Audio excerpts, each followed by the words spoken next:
Good evening and welcome to Cupertino Insight. You know, the Cupertino preschool program is much more than babysitting. The program offered by the Parks and Recreation Department prepares your youngster for kindergarten.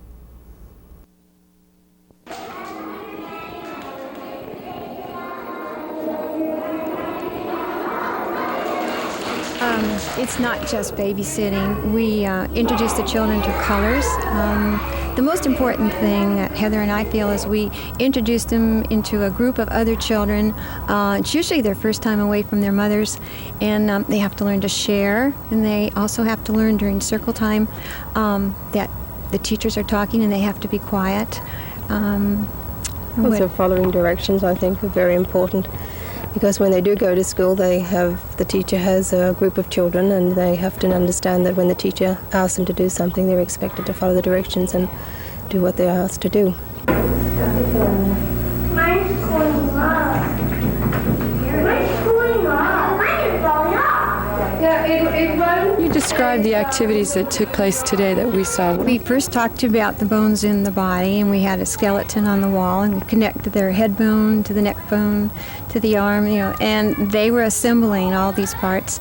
They also had to learn to share the glue, and they were sharing the pencils. And we hope they were taking home a project that the parents will use for Halloween. And what about the games? What were the goals of those games? Well, the first one, the color one, was to help them recognize color and know the different colors. We actually do, I think, eight basic colors that are important in kindergarten, and these we were using the primary colors. They also have to learn to listen, see when red stands up and red sets down. They have to pay attention. Color directions. And how about the hoops? The hoops were for learning over and above and in between, the prepositions that are sometimes a little difficult for young children to understand. And this helps them learning it along with a little bit of fun and games at the same time. I just love working with children, and I like working with the parents that really care about their children. Well, I think basically the same thing. The children at this age are very loving, and they are a lot of fun to be with, and it is so easy to keep them entertained and to teach them, and it's really nice to know that you're developing part of the character that will be of benefit when they do go to school. I know that they both look forward to going to school every day. When my little daughter wakes up in the morning, she says, is today my day for school? And if I say yes, she's happy, and if I say no, she goes in her room and starts to cry. But I think it's a good opportunity for kids to make friends with children their own age. It's a comfortable learning type atmosphere, and I know my daughter that's in kindergarten now, if she hadn't gone to preschool, I think she would have been at a real disadvantage, because it seems like most of the children in this community do go to preschool, and they know what kindergarten's going to be like. They've got a good idea what they're going to be doing when they start kindergarten, and I think it's great. There seems to be a great enthusiasm between the parents and the children, and that really helps us to know that they really like the program, and they like the children coming here, and the children certainly seem to enjoy the program. The program is open to youngsters 3 to 5 years of age. The new afternoon sessions are filling up fast, so be sure to call the Parks and Recreation Department to ensure your youngster of a place in the program. The statistics on missing children are alarming. 205 children disappear each hour. That's 2 million annually. Georgia Hilgeman, Executive Director of the Vanished Children's Alliance, is here with some tips we can use to prevent this from happening to our children. It's extremely important that each of us be aware that this could happen to our child. Georgia, what kinds of people are we talking about that steal children? We have various individuals that are involved in child abduction. Some are obviously psychotic individuals. We have child molesters. We have pimps, pornographers, people involved in black market baby rings. We have non-custodial parents bent on vengeance We have serial murders, and the list goes on and on. What can we do to protect our children from this situation? Well, we can try to teach our children to be careful. We can keep an eye on them. We can try to get our schools to be involved in school callback programs where if the child does not show up to school in the morning, they will notify the parent. Education has to be involved with the whole aspect of child development. But no one is necessarily immune. Those are prevention tips. They will not necessarily ensure that the child would not be abducted. We've had cases where children have even been abducted out of their cribs. I would think this is a real dilemma because you want to teach your children to love people and not be afraid of people, and yet you still want them to be cautious. How do you deal with that? Well, I think you have to tell them that most people are good people, but there are some people that aren't, and because of that we have to be careful not to talk to people that we don't know. We have to define for children what a stranger is. There was a study done where they asked small children what a stranger was, and they were saying things such as aliens from outer space, and it's because they really don't know. We have to really define our terms.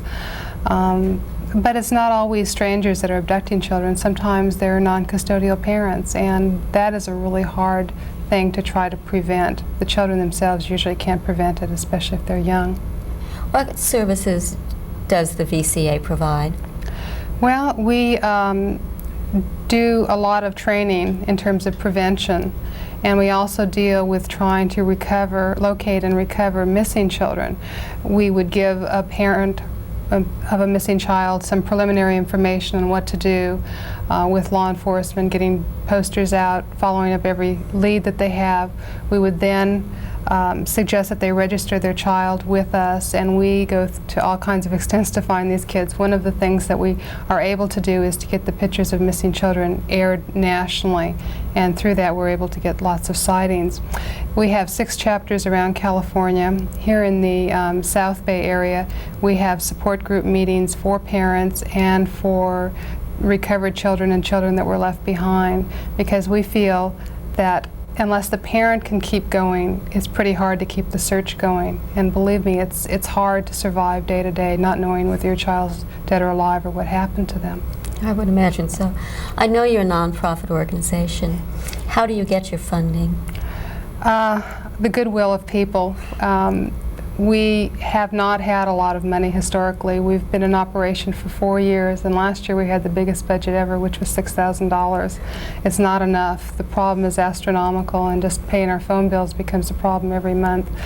So we are hoping that people will realize that our service is very valuable and very needed, and that the community will help support us. I assume you could also use some volunteers. Yes, volunteers, please.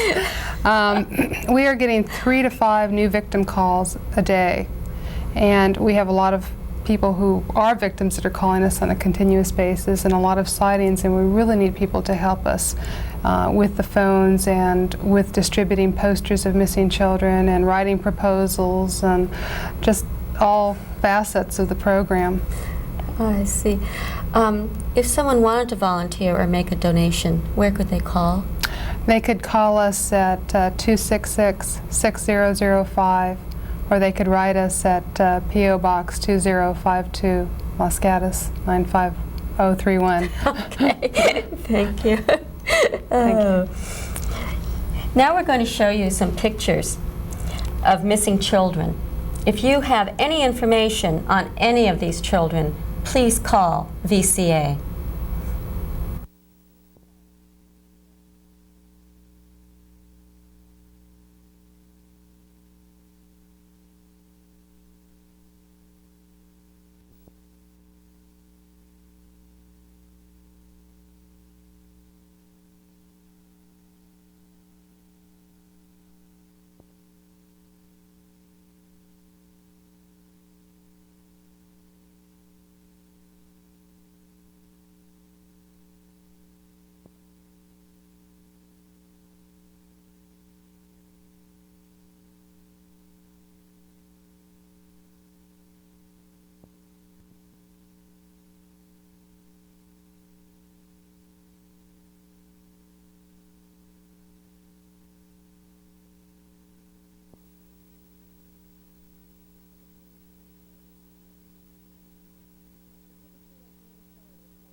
The Cupertino Junior Players are ready once again to take to the stage. And music director Brad Lee is here to tell us about their latest production. Brad, what are you currently rehearsing? Right now we're doing Charlotte's Web, which is a show, well, which is a book written by E.B. White, and it was made into a play form by a person named Joseph Robinette. And how did it become a musical? Well, okay. As you know, Charlotte's Web isn't a musical in the first place, and the play wasn't written as a musical. But we decided since Charlotte's Web it's already an exciting play as it is already, but we decided since, you know, you can make it even more exciting by putting music in it. So we found a man that has written music for our past productions. His name is Scott Williams, and he writes really good music. And we had him write our music for Charlotte's Web. We gave him a book, the script to read, and he read it. And his father, who's Gary Williams, he wrote the lyrics. So those two, they collaborate with each other, and they put together a song or two. Actually, for the show, they put together 5, I think, 4 or 5. So you really have an original. Oh yes, yes. The story isn't original, but the music is original. Yes. Right. How many children are involved in the production? Between 35 and 40, I think it was. The ages are from 8 to 18. Where is this play going to be, and how could someone get tickets for it? Okay, well, that's easy enough. The play will be at the Matson Theater at Monte Vista High School, which is located at 21840 McClellan Road in Cupertino, California. And the dates, you want to know the dates? Sure do. Okay. The dates will be November 9th, 16th, 10th, 11th, 17th, and the 18th. And the shows on the 9th and the 16th, which are Friday nights, are going to be at 7:30, and the shows that are on the 10th, 11th, 17th, and 18th will be at 2. All right. And is there a number of people could call for tickets? Oh yeah, okay, tickets. There's 2 places that you can call. Okay, one is from the producer's office, I should say, and her number is 245-4050. Or you can get tickets by calling Cupertino Parks and Recreation, which number is 253-2060. Thank you very much, Brad. Thank you. And now for a sneak preview of Charlotte's Web. Oh, what to do? What to do? I promised to save his life, and that's a promise I'm determined to keep. But how? Wait a minute. The way to save Wilbur's life is to play a trick on old Zuckerman. If I can fool a bug, I can certainly fool an old man. People aren't as smart as bugs, you know. Of course. That's it.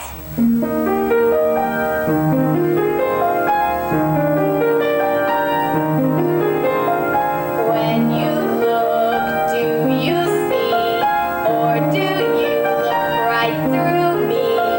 When you listen, do you hear with your heart or just your ears?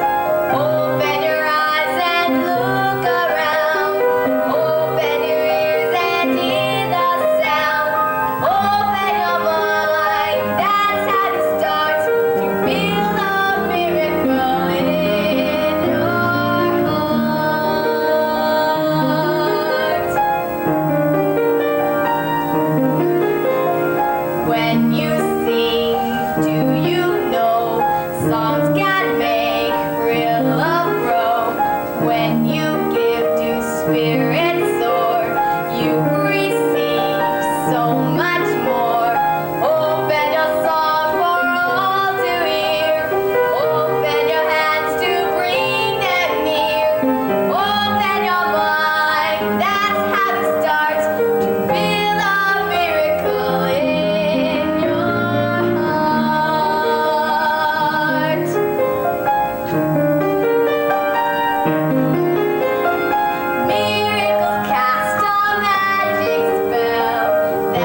girl, for the first time round.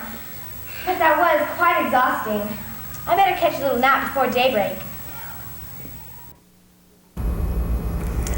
On November 6th, you'll be voting for a number of ballot measures, as well as for the nation's highest office. One of those measures is a proposition that would impose limitations on taxes and fees. It would restrict the use of revisions on Proposition 13 fees and benefit assessments, require a 2/3 vote on any change in state or local tax, limit overrides of the 1% property tax so it's used for bonded debt only, disallow the inflation adjustments that have been applied prior to 1978, and require refunds to some taxpayers with 13% interest. With me to discuss Proposition 36 are John Plungy and Marz Garcia. Marz, Prop 36 is being hailed by its supporters as saving Prop 13. In your opinion, does Prop 13 need to be saved? Yes. In 1978, we passed Proposition 13, which imposed a 1% limit on property taxes, and also said that no new taxes could be imposed without a 2/3 vote of the people. The Supreme Court has abolished those controls. The legislature has temporarily slapped a moratorium on local government so that they can't take advantage of the loopholes. That moratorium expires on July 1st, 1985. Proposition 36 puts back in the 1% limit, the 2/3 vote, and a few other controls, but it's essentially the same as Proposition 13. If we don't pass it, then we ratify the Supreme Court's decisions, and then taxes are going to increase without a vote of the people. Okay. John, do you really feel this saves 13, and are there loopholes in the Proposition 13? Okay, first of all, I don't believe that it saves 13. I think we already have some measures. For example, 1979, the Gann Amendment went through in the spirit of 13 to save or to restrict government's ability to impose some of the taxes and fees. I think also one of the things, Mr. Garcia referred to it as far as applications to people, I think one of the things that 36 does that 13 did not do, or I should put it this way, 13 imposed taxes or tax reductions on everyone. 36 comes along and imposes or brings about reductions for some people, but it also brings about increases for others. And I think what it does, instead of going along with the spirit of 13, it violates it and actually creates a greater degree of unfairness. Marz, is Proposition 36 fair to the taxpayers, giving refunds to those who already pay the lowest property taxes? Yes, because it gives the most benefit to the new homeowner who has the largest base. And let me explain that. Please. If you bought your home since 1978, you have a larger base than people that were in their homes since 75 or prior to 1978. The same rate applies to that larger base. If Proposition 36 doesn't pass and rates start to increase, and they will, after July 1st, 1985, then that new homeowner has a much larger problem because that homeowner has a much larger base. The refund that goes to the homeowners that were in their houses before 1978 is a refund due to them because they were illegally taxed. Everybody was, their base was increased by 6%. They get a refund. It's just like an overpayment on your federal income tax, except in this case, the State Board of Equalization, the legislature imposed it. The state now owes those people that money. John, would you care to comment on that? I would say, and I know the contention of those who support 36 is that there was an illegal payment of taxes. The courts have ruled otherwise, and this is an attempt to overrule the court decision. I think if that is the concern of the people who support 36, then they should have dealt simply with that issue. I think with what they have done with 36 is open up many new areas of dispute, many new loopholes that might come about, and therefore increase some disparities that already exist. Howard Jarvis has said that taxes would double if Proposition 36 doesn't pass. How could this happen? Well, there is a $35 billion unfunded pension liability that the citizens of this state owe to public employees, the state teachers, public employees at the state level. At the local level is a $10 billion unfunded liability, judges, legislators. So we owe those people $35 billion that's not there now to pay for them. Under the Supreme Court decisions, you can override the 1% limit. None of us are saying that overnight the tax rate is going to double. What we are saying is after July 1st, 1985, the controls are off because of the loopholes created by the Supreme Court, and then you're going to see the tax increase is coming. If they wanted to retire that $35 billion obligation over a 5-year period, yes, tax rates could double and triple. John, I'd like you to comment on that, please. Okay, I think the factor that in order to retire this debt would increase taxes twofold, something like that, is really a misinterpretation, or in other words, they're not looking at it accurately. I think if we take a look at those areas of the state, we have some 14 out of our 58 counties, we have some 75 of our 460, I believe it's 463 cities in the state that might be affected in this manner. However, with the property assessment, total value we have, the pension funds and the like, what we're talking about probably at the maximum is about a 10% increase for some people in those areas. But I think what happens in trying to do that and solving that, you create inequities in other areas, and the overall effect for the economy, for the average homeowner, for the renter as well, is negative rather than positive. Prop 36 will require a 2/3 vote for either a tax increase or a fee increase that is not a result of a direct cost, although the measure does not define direct cost. Do you feel that this is fair? Oh yes, we put this in Proposition 13. We said no new taxes without a 2/3 vote of the people or a 2/3 vote of both houses of the legislature. We're at a situation in this country where more than 40% of the national income goes to taxes. And I think that the public now recognizes that there is no fiscal discipline in government, so they took the control back by imposing a 2/3 vote, and that is not undemocratic. You need a majority vote. In some cases, you need a unanimous vote if you want to convict a criminal. There are some rights you cannot take away from people, even with a unanimous vote of the people. So a 2/3 vote is not undemocratic. Okay.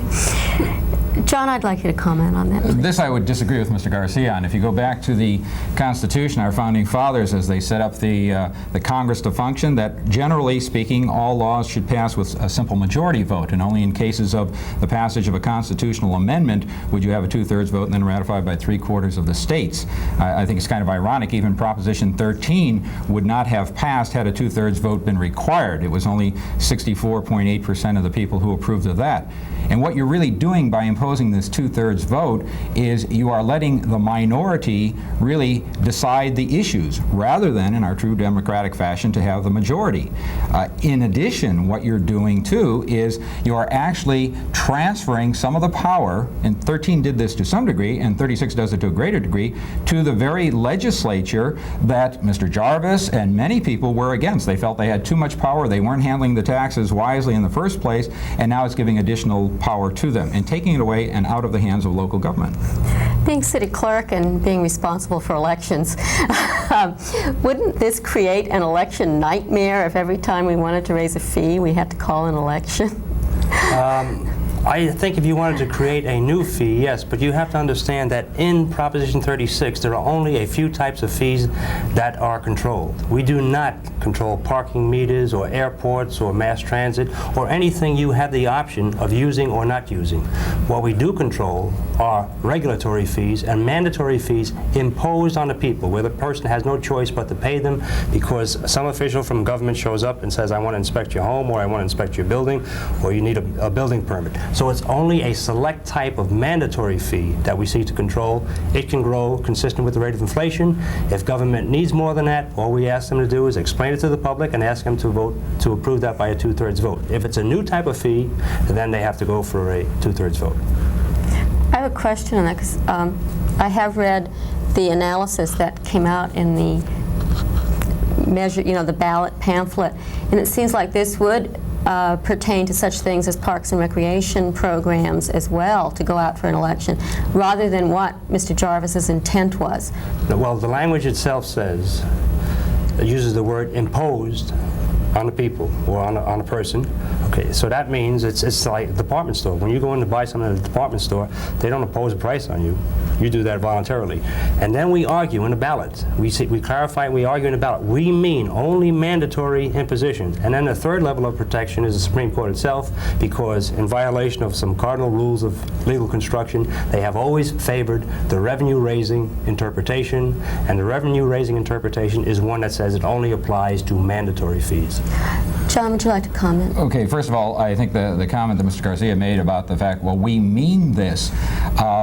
I think one of the problems here, in fact, one reason for 36, according to Mr. Jarvis, has been the fact that the Supreme Court has made these decisions.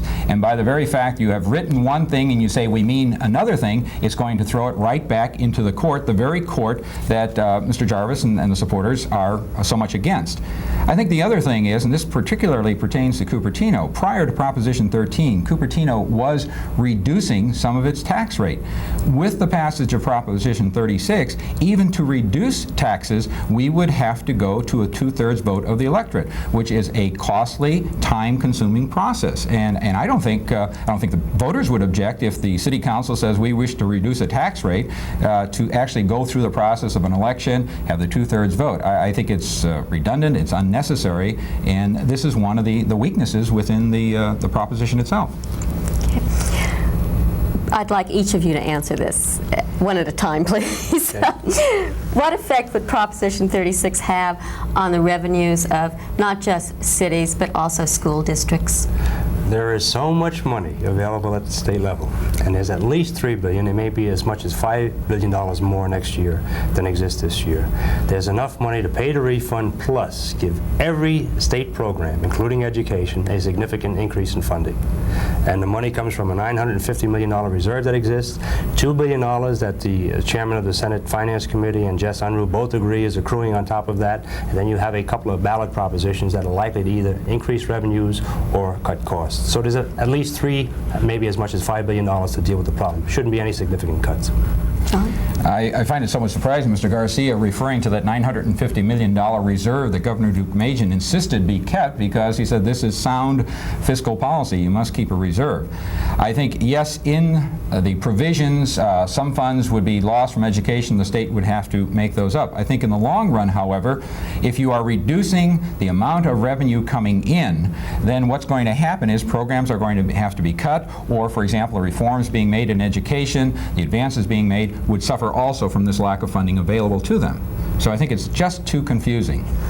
I want to thank you both very much for being here today. I appreciate your time. Thank you. Thank you. And regardless of how you vote tomorrow, please get out and vote. On October 13th, the streets of Cupertino were once again filled with 25 marching bands from all over the state. It was time for the 14th annual Tournament of Bands.